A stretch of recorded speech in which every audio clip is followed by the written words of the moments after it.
Hi, this is Dr. Brian Armstrong, and this is the first of what will be 3 pre-recorded lectures on Euripides Iphigenia among the Taurians, a classical Athenian tragic drama.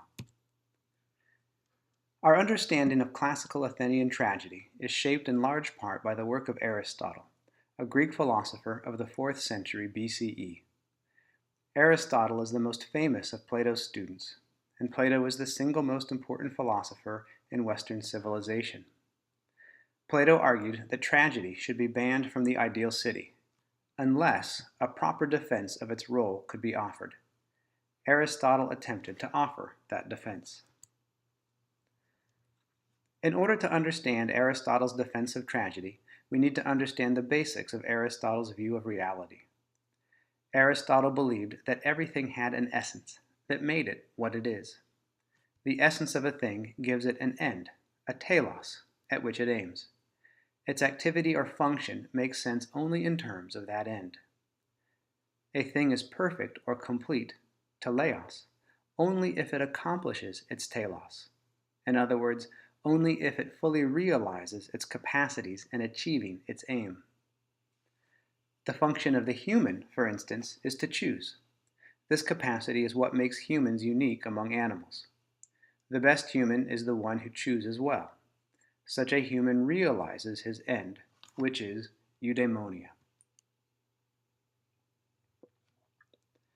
Tragedy also has an essence, which means that it has some end at which it aims, and its function is to realize or achieve that end. It is good, it functions well, when it realizes that end fully.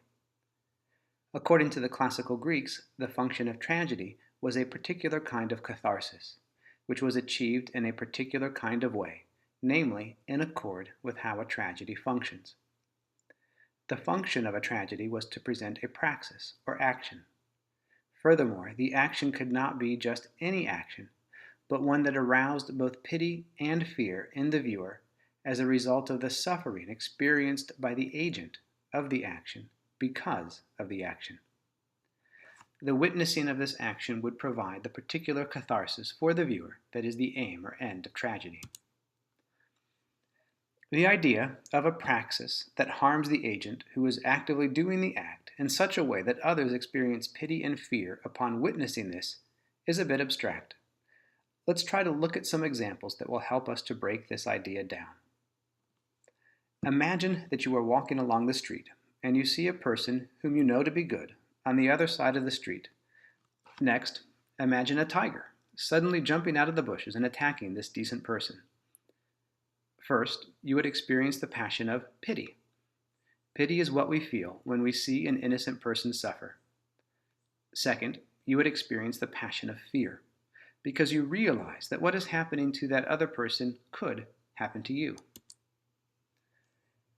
The example of the tiger and the innocent passerby gets us the experience of pity and fear in the viewer. However, we are missing two things, the pathos and the katharsis. The word pathos simply means passion.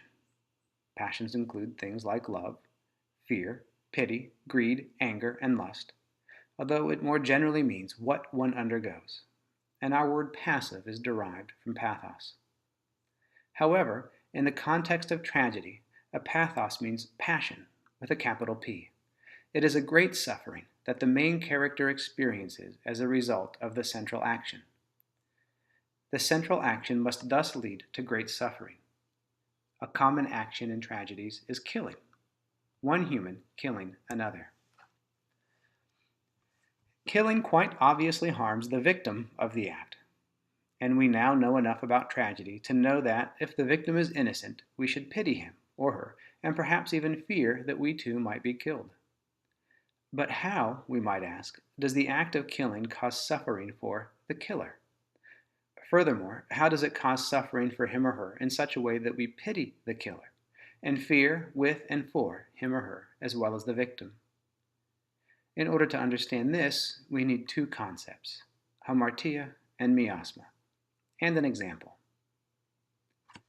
The first concept is hamartia, which means simply mistake, as when one doesn't know a material fact. To say that 2 + 2 = 5 is to make such a mistake or error. It is not a flaw. It is just ignorance. This ignorance is not permanent, and it can be overcome. However, so long as it is present, it can affect what we do. Take, for instance, Iphigenia. Iphigenia is a decent person who, although innocent, has suffered, and who was saved from death by the goddess Artemis. Iphigenia finds herself in a barbaric city where she must prepare foreigners, including fellow Greeks, for sacrifice to Artemis. She is pious, and so she does what the goddess commands. One day, her brother comes to shore. He is captured. She must prepare to sacrifice him. She does so while ignorant of the fact that he is her brother. Still, in spite of that ignorance, she is preparing to kill her brother, who is a philos, or blood relation. Killing a philos pollutes one, and such miasma is shameful. Iphigenia, then, intends to perform a good act. She is carrying out her duties to Artemis. Because of her hamartia, however, she will be performing a praxis that is kakos, or bad. The act is especially bad because it is her brother, and so she will be stained or polluted with miasma, and this will lead to shame, which is not something that one chooses, but that one suffers. This suffering is her pathos, and this pathos might well lead to further suffering. Iphigenia, then, is the proper object of pity, even more so than Orestes. Out of ignorance, and so, although innocent, she will perform an act that will cause her great suffering.